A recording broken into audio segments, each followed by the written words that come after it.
Olá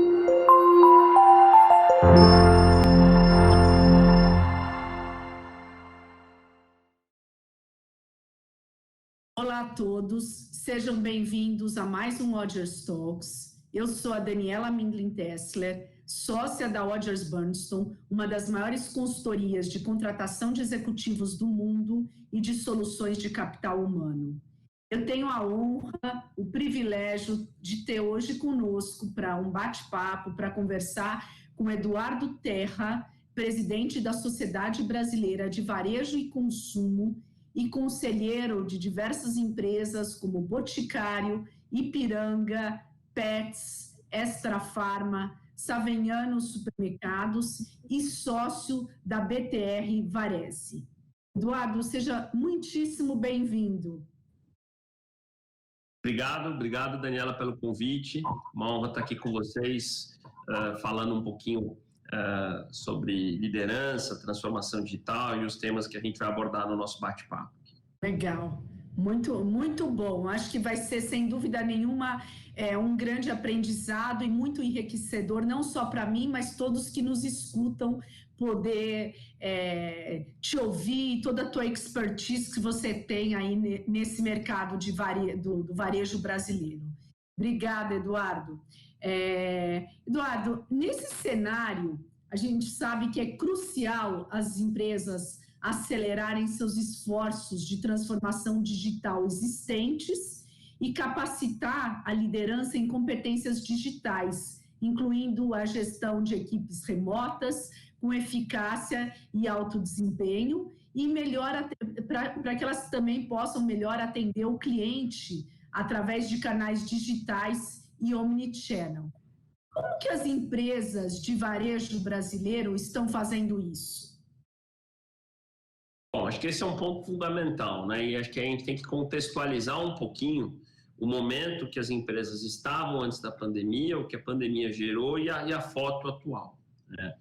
Vale lembrar que o que acelera a transformação digital não são as empresas, é o consumidor, né? Então, a gente tem um consumidor no Brasil que já vinha com traços de digitalização, eu costumo dizer. Então, a gente tinha pré-pandemia já 80% dos lares brasileiros com acesso à internet, 230 milhões de smartphones, 150 milhões de usuários de WhatsApp. Então, a gente já tinha um cidadão brasileiro, mas a gente não tinha um consumidor digital brasileiro, talvez pela inércia dos hábitos de compra, enfim. O que a pandemia fez, pelo fechamento dos canais tradicionais, físicos, foi acelerar esse consumidor, que somos nós, eu, você e todo mundo que está nos ouvindo, a hábitos de compra digital.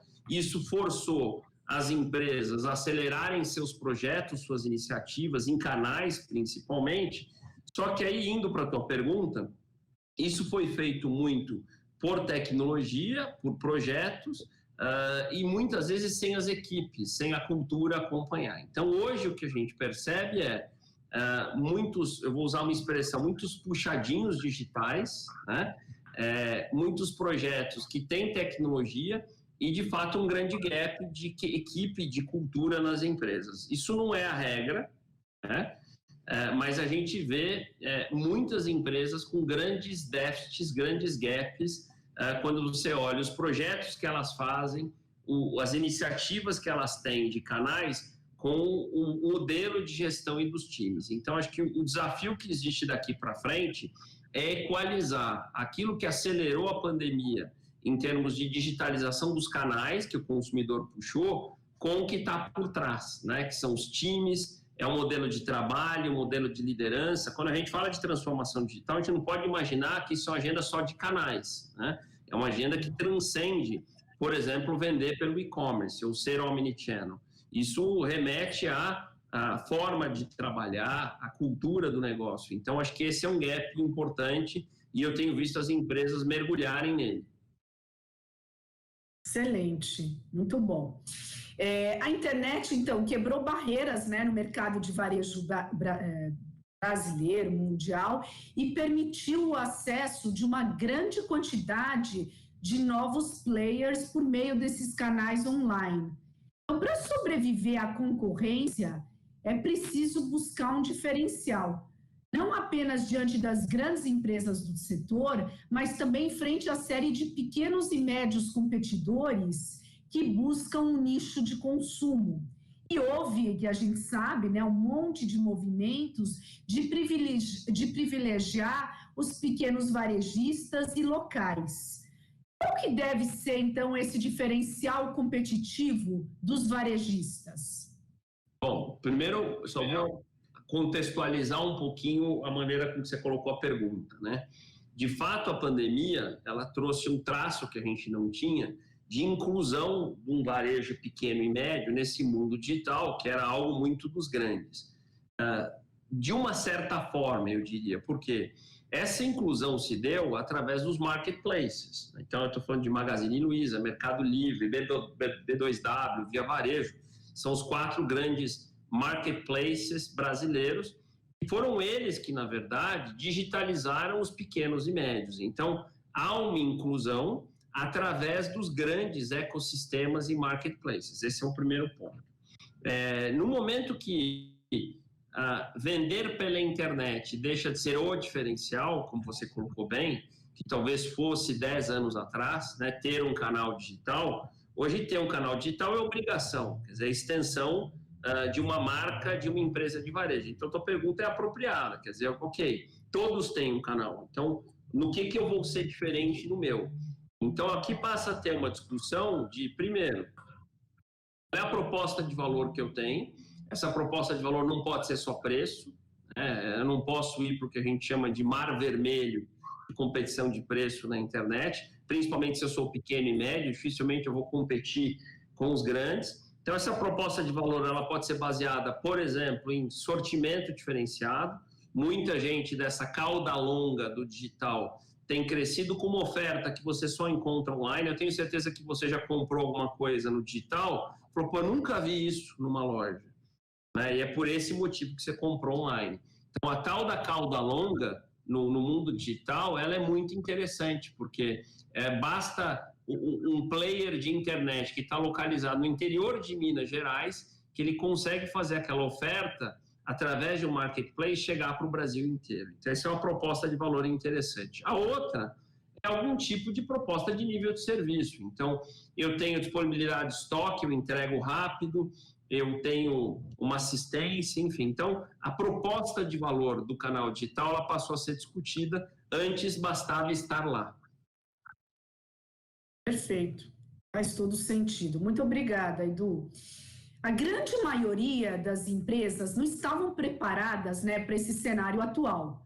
Algumas redes de varejo já operavam com representatividade nos canais de vendas digitais, e-commerce, marketplace, e outras tiveram que rapidamente se estruturar e acelerar a transformação digital, o modelo omnichannel e ágil, agile nas empresas. Como que foi para os diferentes varejistas e empresas do setor que você acompanha de perto, ou que você é conselheiro, consultor? Bom, a gente de fato tinha um e-commerce e um mundo de marketplace que já era forte, mas para alguns segmentos. Então, talvez o maior exemplo que a gente tem no Brasil de digitalização até hoje foi o Magazine Luiza, que tinha uma participação já bastante relevante de vendas digitais, mas em categorias que são muito nativas digitais, como eletroeletrônico, informática, enfim. Só que você tinha segmentos, e 2 deles eu acompanho bastante, porque eu estou em empresas de conselho desses segmentos, que é supermercados e drogarias, por exemplo, que tinham uma penetração digital baixíssima, né? E aí veio um pouquinho do legado que a pandemia já está deixando. Então, farmácias, por exemplo, um número hoje que a gente adota da IQVIA, que é um instituto que pesquisa muito esse meio, 5% de tudo que se vende já em drogarias e farmácias no Brasil já é pela internet, é um número relevante, esse número era muito baixo. E a gente já tem redes no Brasil fazendo mais de 10% de venda online, né? 5% é a média. Mesma coisa vale para supermercados. No Q2, no segundo trimestre desse ano, o Carrefour reportou que 8% das suas vendas já são pela internet. O mesmo período do ano passado, esse número era 2%. né? E o Pão de Açúcar, na sequência, anunciou que a bandeira Pão de Açúcar já faz 15% do que vende pela internet. Então, esse crescimento de segmentos que eram muito pouco digitais mostra um pouco que a pandemia acelerou aquilo que já estava digitalizado, como eletroeletrônico e outras coisas, e muitos outros segmentos que eram muito pouco digitalizados. Ótimo. E a demanda do setor de varejo, em especial os não essenciais, foi bastante afetada pela diminuição da renda do consumidor, né? Tem muitos que falam, o mundo empobreceu, e também do nível de confiança, principalmente no segundo trimestre do ano, que era o início da pandemia no Brasil. Você viu no terceiro trimestre um efeito compensatório dessa demanda, talvez reprimida, em linha com a flexibilização das medidas de isolamento social? Vi, assim, e de forma bastante intensa, não foi pouco não, tá?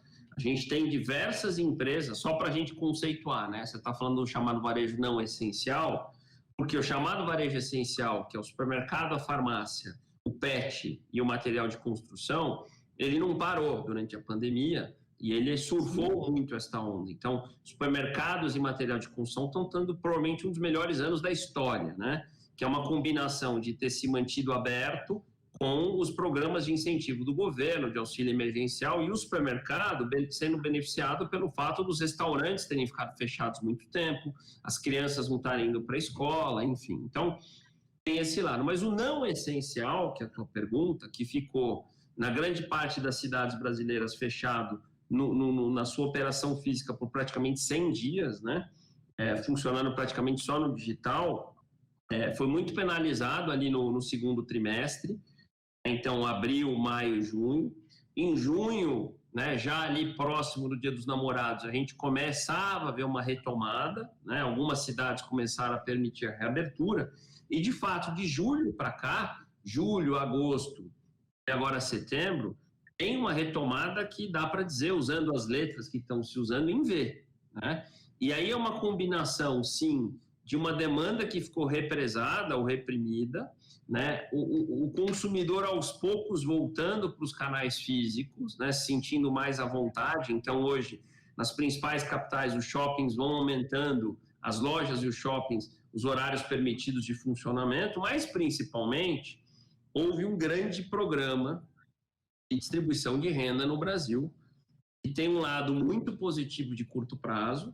Então, um dado para dividir com todo mundo aqui, né? 41% das famílias brasileiras receberam uma média de R$ 881 líquidos por mês, que foi o período de auxílio emergencial de R$ 600, o tal do Corona Voucher.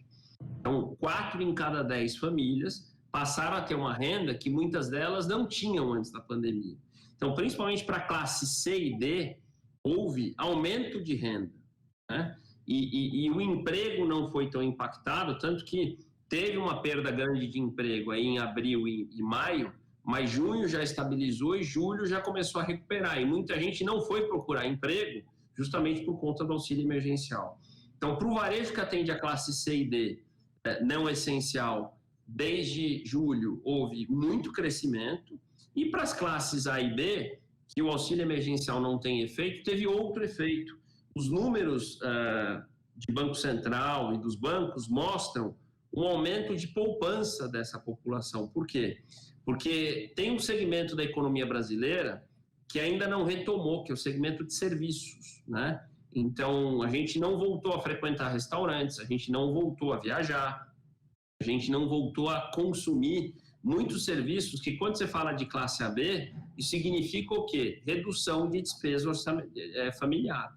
Então, mesmo classe AB, como não teve tanto impacto em salário e emprego, para muitas dessas pessoas tem renda disponível. Essa renda disponível vai para consumo. Então, o cenário de segundo trimestre para consumo ele é positivo.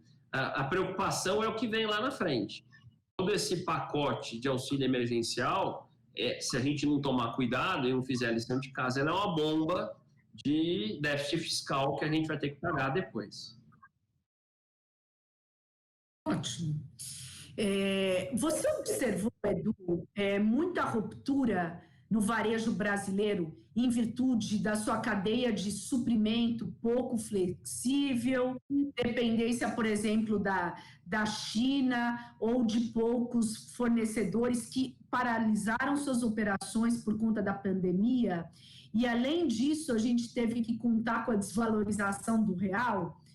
Ou não a ruptura, mas sim o excesso de estoque? Houve, por exemplo, parceria com os fornecedores para devolver mercadorias e preservar o relacionamento comercial? Você acha, é longa a minha pergunta, mas é que está tudo dentro dessa questão aí de relacionamento com os fornecedores e cadeia de suprimentos. Você acha que as empresas podem passar a fabricar em seus próprios países, um pouco de nacionalização aí da nossa indústria? E como os varejistas, então, estão repensando suas cadeias de suprimento, né? E como têm lidado com os fornecedores? Os varejistas estão desenvolvendo fornecedores alternativos? Como que você está vendo essa questão? Bom, tem duas perguntas aí em uma que as respostas são diferentes, né? Quando você me pergunta se eu observei problemas na cadeia de abastecimento, eu vou responder com uma correção no tempo do verbo. Eu não observei, eu estou observando agora. Então, para colocar isso no tempo, a pandemia teve início mais ou menos aí meados de março, lá para 20 de março. Nós estamos gravando aqui em meados de setembro, né? E, de fato, quando ela começou, surgiu essa grande discussão da interrupção de fornecimento por conta de cadeias globais, né? E a gente imaginou que teríamos muito mais problemas de abastecimento e suprimento por conta da pandemia. O fato é que isso aconteceu muito pouco, tá? O comércio global, comércio internacional se mostrou, aliás, tem pouca coisa dita sobre isso, se mostrou eficiente, né? Claro que houve uma queda de demanda, que ajudou bastante, né? Principalmente no início.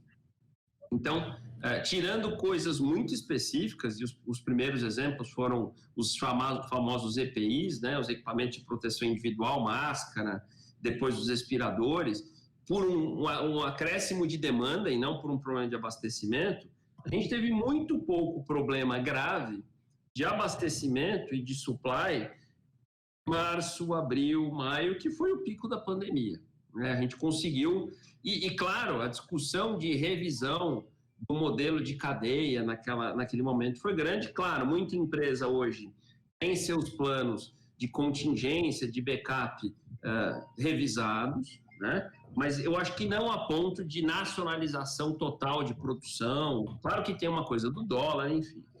O que está acontecendo, na verdade, aí estou falando do agora, setembro de 2020, é que ninguém imaginava, da pergunta anterior, essa explosão de demanda, né, do terceiro trimestre, e não havia oferta preparada para isso. Então, hoje, neste momento no Brasil, a gente está vivendo problemas gravíssimos de falta de produtos em todos os lugares. Então, para dar um primeiro exemplo, não existe papel ondulado, que é o que dá a base para você fazer caixa de papelão, por exemplo. Se a gente for pensar, todas as indústrias dependem disso, e isso vai ser um problema já, né? A gente tem o famoso problema do arroz, né? Porque a China, com esse dólar, foi comprando muito das commodities brasileiras. Então, você imagina, o mundo comprando as nossas commodities, e a gente, com os supermercados batendo recorde de venda, naturalmente é a lei da oferta e da procura, aumento de preço, de uma certa forma, ou falta de produtos. Então, a gente está vivendo um problema sério de oferta nesse momento, por conta muito do aumento da demanda, que não era previsível. Quer dizer, ninguém imaginava um terceiro tri tão aquecido em algumas situações. Pô, Eduardo, mas por que o PIB no Brasil ainda assim vai cair 4,5%, 5%? Porque existe no PIB uma relevância do segmento de serviços. Então, por exemplo, O Brasil, apesar de ser pouco, mas 8% do PIB brasileiro é turismo. No mundo é 10%. Você tem países como a Grécia que chega a 40%. O turismo do Brasil deixou de existir. Então, segmentos como o turismo e outros segmentos de serviço é que, no fundo, estão puxando o nosso PIB para uma esfera, para um âmbito negativo. Mas você tem segmentos ligados à indústria e a comércio que hoje estão crescendo e estão crescendo mais de 2 dígitos, né? ou duplo dígito alto, como a gente diz. Perfeito. Edu, qual que é o novo perfil de competências necessário para esse momento, no pós-crise, e quais os desafios no mercado de varejo para atrair e reter talentos? Houve necessidade de treinamento de pessoas para adequação a esse novo contexto? Como que isso foi feito? Então, se a gente também pensar nas competências digitais e tal. Essa é a minha pergunta aí favorita, né? Eu tenho, até pela minha...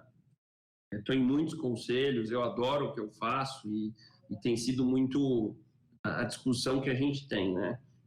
Eu gosto mais de falar das competências de liderança, né? Que eu acho que elas acabam depois definindo top-down um pouco que muda para baixo, né?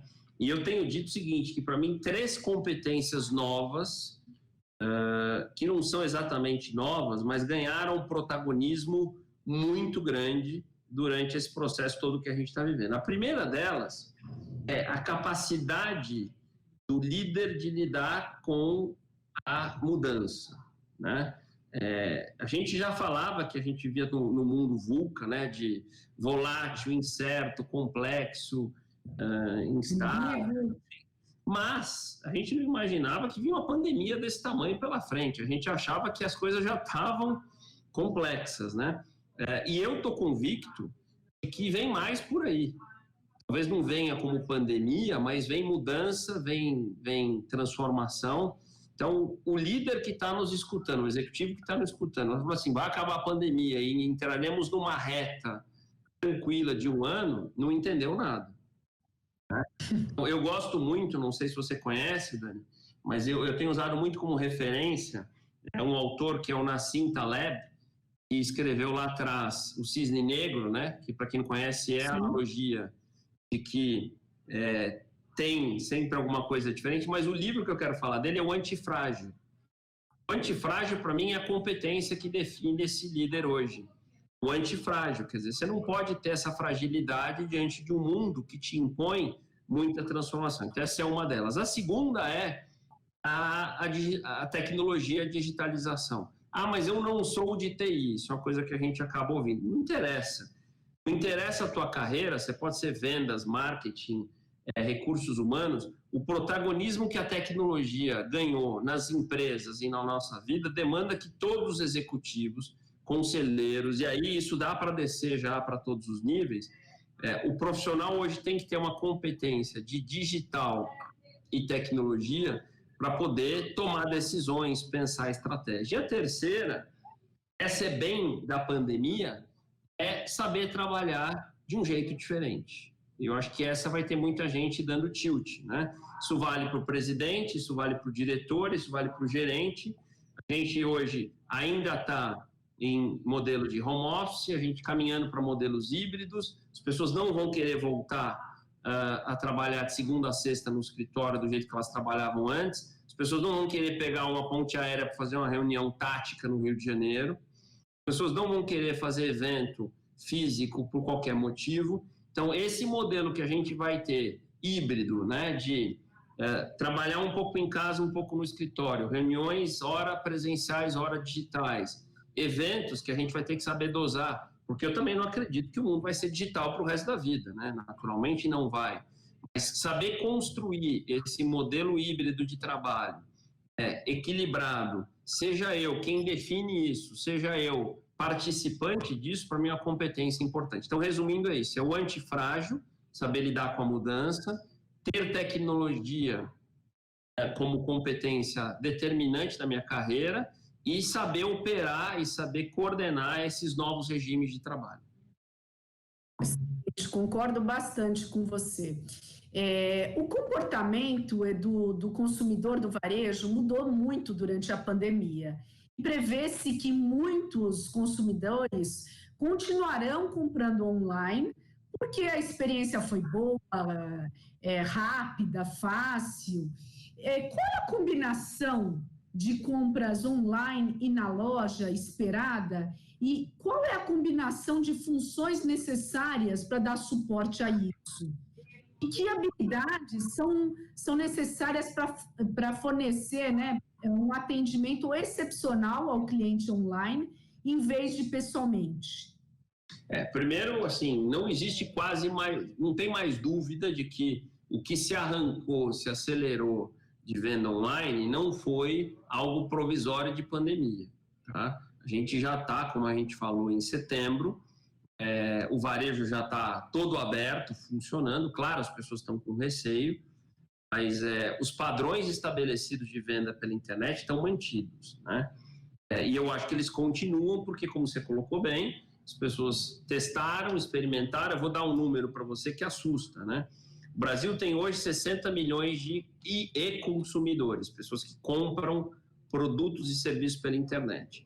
Só que desses 60, 7 milhões surgiram nesse primeiro semestre de 2020 e 10 milhões no ano passado. Então, você tem gente que entrou recentemente nesse mundo e é gente que veio para ficar. E tem a primeira experiência, gosta dela e não volta mais. Agora, a gente também não pode mais imaginar que comprar pela internet é você comprar um produto que está num centro de distribuição distante da sua casa, que vai viajar 300 quilômetros e vai chegar para te entregar. Isso não é o e-commerce de 2020, isso é o e-commerce de 2010, que não existe mais. Hoje o e-commerce é aquilo que a gente chama de omnichannel, que ele usa as lojas físicas como base de estoque e de entrega para que duas coisas aconteçam, né? O custo de entrega para minha casa, para sua casa, seja menor. 2, o tempo de entrega seja reduzido, né? E que também eu tenha essa loja, pode ser uma farmácia, pode ser uma loja de eletroeletrônico, pode ser uma loja de brinquedo, de roupa, como base da minha experiência, porque talvez eu precise trocar, talvez eu não esteja em casa, então eu queira ir lá retirar. Então, esse varejo omnichannel, e como é que a gente sabe que isso é relevante? Porque os dois maiores players do mundo digital, que é a Alibaba na China e a Amazon nos Estados Unidos, nos últimos anos têm investido em ter lojas físicas, porque eles já descobriram que ser só digital não funciona. Então, esse é o desenho de 2020, e é isso que o consumidor está buscando. E é assim que eu consigo entregar rápido e de forma mais barata para esse cliente na casa dele. Perfeito. Perfeito. Complementando aí um pouco do que você nos contou, então o e-commerce e o delivery tiveram suas vendas aumentadas. A dúvida é quanto dos novos clientes que não compravam no digital, e você deu aí os números para a gente, vão persistir quando a crise passar? E como reter os clientes digitais no pós-pandemia? É que a gente já, assim, a gente tem alguns momentos, né? A primeira prova dessa base de clientes digitais foi quando as lojas reabriram, né? Então, vamos lembrar que, como eu coloquei, 100 dias as lojas estavam fechadas. A primeira hipótese é quando elas abrirem, as pessoas vão abandonar o digital, vão voltar para as lojas. Isso não aconteceu, mas existe a hipótese, que pode ser verdadeira, das pessoas estarem com receio de ir às lojas. Só que aí tem a teoria dos hábitos, né? Já se passaram 6 meses, certo? 6 meses não é pouco tempo. 6 meses é mais do que suficiente para que hábitos se tornem hábitos, né? Então, não foi 30 dias, não foram 45 dias, foram 6 meses e tem mais pela frente. Até que a gente tenha não só a vacina, mas a vacinação, vai pelo menos de 3 a 6 meses pela frente. Ou seja, tudo indica que nós vamos completar um ciclo de 1 ano desse jeito, com lojas abertas, mas com pessoas com receios de irem a elas. 1 ano é absolutamente suficiente para que hábitos de que eu passei a fazer compras no supermercado pela internet não vão mudar. Eu passei a pedir os remédios que eu preciso pela farmácia não vão mudar. Então, eu estou convencido de que não terá marcha ré na penetração do digital ou do delivery, ele vai permanecer, aliás, vai crescer. E como é que a gente pode ter certeza disso? Vou dar um número para você. No Brasil, mesmo com pandemia, a gente tem no total do varejo brasileiro ainda só 6% do varejo brasileiro vendido online. Tá? A perspectiva é que a gente termine o ano entre 8 e 9. Na China é 35, Dani. Uau. Na Inglaterra é 22. Então, a gente tem mercados que mostram que nós estamos longe, né, de qualquer tipo de teto ou de maturação de vendas por delivery ou por digital. O que, na verdade, a pandemia fez foi a gente acelerar o que talvez acontecesse em 5 anos, em 5 meses. Isso mesmo. E o processo de compra mudou significativamente nos últimos anos, acabou sendo também muito acelerado com a pandemia, um consumidor muito mais bem informado, né, dentro do ponto de venda, ou agora nos canais digitais, e-commerce, marketplaces, empoderados pelos seus smartphones e com mais altos níveis de exigência em termos de comunicação, de experiência do consumidor transparente, envolvente, velocidade de entrega, qualidade dos serviços, que você já tinha falado lá atrás. Como que os varejistas têm repensado o seu modelo de negócios em função desses novos hábitos dos seus consumidores? E ainda, Edu, como humanizar o e-commerce e como ajudar os clientes de meia idade ou baby boomers a acessar produtos e serviços digitais que talvez eles nunca tinham usado antes? Você deu os números, né, de quanto que é o percentual, apenas 6% dos brasileiros digitais, e comparou com China, Inglaterra, enfim, outros mercados, né, muito mais maduros digitalmente. O que a gente pode fazer para mudar essa cultura e para ajudar essa geração aí de baby boomers e meia-idade a serem mais digitais? Tá. Essa pergunta é importantíssima, né? Quando a gente vê, eu vou começar a responder com esse número que você retomou. Só 6% do Brasil é digital, 94% é analógico. Isso não é verdade, porque 6% é quando eu concluo o processo digitalmente, né? 94% é que a conclusão é na loja, mas muito desses 94%, a jornada da compra. O que é a jornada da compra? É quando você, na sua casa, na rua ou no trabalho, é ativada por algum tipo de mídia, que não é mais a televisão, o jornal e a revista. Muitas vezes é uma mídia que está no seu smartphone, então uma rede social, né, um site, enfim. Eu te ativo digitalmente, ou o próprio WhatsApp, né? E a partir dali você compra numa loja física. Então, a digitalização ela não é só do canal, que é pequena ainda. A digitalização é da mídia, da comunicação e da jornada. Então, e aí a hora que a gente coloca isto aqui na mão do consumidor, e aí a gente tem que fazer menção a um camarada chamado Steve Jobs, que em setembro de 2007, portanto 13 anos atrás, não faz tanto tempo assim, apresentava para o mundo o iPhone 1. Hoje a gente está vendo a Apple lançar o iPhone 12, né? Que foi o divisor de águas da sua pergunta dos baby boomers e de todas as idades. Naquele momento, tecnologia era algo que começava aos 10 anos de idade e parava aos 60, porque ela tinha uma complexidade de interface, né, na época do PC, que não permitia inclusão. A verdade é que o Steve Jobs e todo o seu time da Apple conseguiu, com muito brilhantismo, gerar um nível de inclusão digital, seja em idade, seja em nível de instrução, que a gente não imagina. Hoje, uma criança de 2 anos, às vezes menos, uma pessoa de 90 anos, por tão intuitivo que é a tecnologia de um smartphone, que hoje não é só a Apple, mas a Apple tem muito crédito por isso, permite que a gente ensine uma senhora de 90 anos a pedir um táxi pelo smartphone, dali fazer compras, né?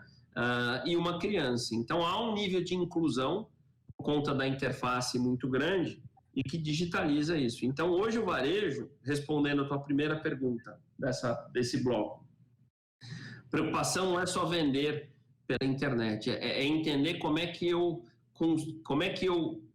atraio, engajo e rentabilizo um consumidor cuja jornada é quase sempre digital. Quem está nos assistindo e com você, quanto das suas jornadas de compra de produtos e serviços não tem um smartphone no meio?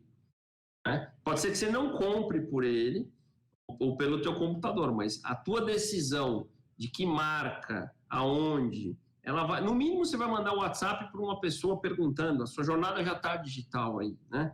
A digitalização da jornada é que fez com que as empresas tivessem que digitalizar muito além do que elas vendem pela internet. Isso mesmo. E, Edu, fala um pouco da humanização, então, desses canais. Esqueci desse detalhe. Esse é um tema difícil e diferente de tudo que eu te coloquei, a gente avançou muito pouco nele ainda. Existem coisas pontuais, então, existem testes no mundo de você trazer o lado sensorial, que para mim é um lado que humanizaria, né? Com cheiros, experiências. Ao mesmo tempo, crescem os bots, quer dizer, eu já não sei se numa experiência de compra pela internet eu estou falando com uma pessoa ou com um robô, né? Então, eu diria que a gente não avançou ainda nesse tema da humanização. As pesquisas mostram que é um desejo.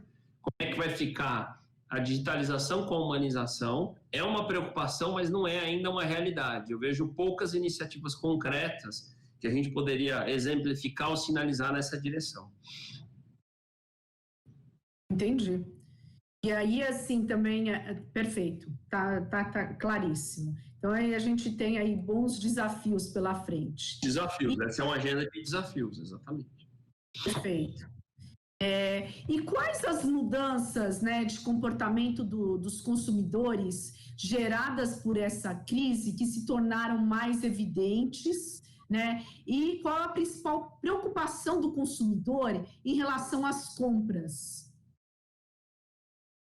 Bom, a principal preocupação neste momento, ela é saúde higiênica, né? Acho que isso ganhou um protagonismo que não existia antes. O álcool gel não foi inventado agora, né? Mas já existiam as pessoas mais paranoicas com isso, mas isso aumentou. Quer dizer, isto talvez fique por um bom período. Então, a maneira com que, por exemplo, a gente faz uma compra, lava as frutas, lava as mãos, papapá, acho que esta preocupação, que já foi maior do que está hoje, né? De novo, nós estamos em setembro, todo mundo já deve ter visto aqueles vídeos que são meio memes, né? Primeiro mês de pandemia, você ficava meia hora lavando tudo que você comprava, né? Hoje você passa uma aguinha e acabou. Não que isso esteja certo, mas um pouquinho de como é que os hábitos evoluem. Então, a principal preocupação é essa, né? Quanto que disso vai evoluir, vai mudar? Eu tenho dito que eu prefiro me arriscar pouco nessa ideia de um novo normal, com exceção dos hábitos digitais, que para mim são definitivos, tá? Todo o resto, se as pessoas vão morar ou não nas capitais, vão morar longe do trabalho, quanto que os hábitos de pandemia vão permanecer, eu acho que é muito cedo, porque nós não temos outro evento desse na história, quer dizer, que mudou durante tanto tempo, então isso é a favor de hábito, né? Não foi um mês, não foram 15 dias, foram 6 meses, então isso é a favor de hábitos permanentes, mas é muita hipótese. A gente vai ter que entender que sociedade vai ser essa quando a gente tiver a vacinação em massa. Excelente. Tá certo. Edu, alguma mensagem final? Eu já te sabatinei muito, acho que o pessoal conseguiu ouvir muitos fatos e dados e a tua visão aí excelente, né, do varejo brasileiro. Talvez uma mensagem final para quem nos escuta e o que vamos fazer de diferente de agora em diante de todo o aprendizado. Talvez uma reflexão, Dani, que eu acho que é assim, claro que a pandemia, principalmente no aspecto humano, é uma tragédia sem precedente, então não temos nem o que dizer dela, né? Mas eu vou falar um pouquinho de como é que eu lidei com isso e que talvez possa ser uma reflexão. A pandemia, no primeiro momento, é um baita vento contra na cara, no aspecto pessoal, no aspecto profissional. São raros os casos, né, onde ela foi um acelerador de cara para todo mundo. Eu acho que a decisão que eu tomei, que talvez seja uma reflexão, independente do seu setor, você pode ser de turismo, por exemplo, né, para de querer lutar contra o que não tem o que fazer, quer dizer, entenda o vento e comece a usar ele a seu favor e não contra, ajuste as velas, né? Então, o que eu fiz muito, tive que fazer mudanças na minha carreira, tive negócios que pararam, outros que surgiram, e tenho consciência que soube lidar muito bem com esses ventos da pandemia, soube aproveitá-los, né? Isso não quer dizer que foi fácil, e eu acho que essa é a mensagem que a gente tem que passar. E, na verdade, virão outras pandemias, não de coronavírus ou não em forma de pandemia, mas, de novo, a ideia de um mundo volátil, incerto, complexo, ambíguo, não é uma frase de efeito, nem um conceito para a gente ficar mostrando em palestra, é a vida real. Né? A gente está vivendo num mundo hoje muito instável, de muita transformação, então se apaixonem pela transformação. Faça o que a gente está fazendo aqui, que é discutir ela, entender melhor o processo e olhar a partir dela as oportunidades que possam ter para a tua empresa e para a sua carreira. É muito transformar desafios em oportunidades, né? Sermos protagonistas ao invés de ficar se queixando, né? E fazer aquilo que está no nosso controle. Tem coisas que realmente esse coronavírus foge ao controle de cada um de nós. Como que a gente transforma essa complexidade, esse desafio enorme em oportunidade a nosso favor, né, Edu? Isso mesmo. Maravilha. Foi sensacional. Te agradeço demais. Espero que todos que estão nos ouvindo possam ter aprendido bastante aí com os teus insights, inputs. Eu particularmente vou querer continuar aí com um relacionamento bem com você e continuar aprendendo, interagindo aí com você. Foi ótimo. Muito obrigada. Obrigado pelo convite, espero ter trazido. Eu falo que conhecimento é feito para a gente melhorar a vida das pessoas. Então, se a gente conseguiu fazer isso um pouquinho aqui nessa sessão, acho que a gente cumpriu um pouquinho com o nosso papel. Sem dúvida. É a melhor forma de aprender a ensinar, né? Você também, professor, pode falar isso com conhecimento de causa. Legal, foi ótimo. Muito obrigada. Obrigado.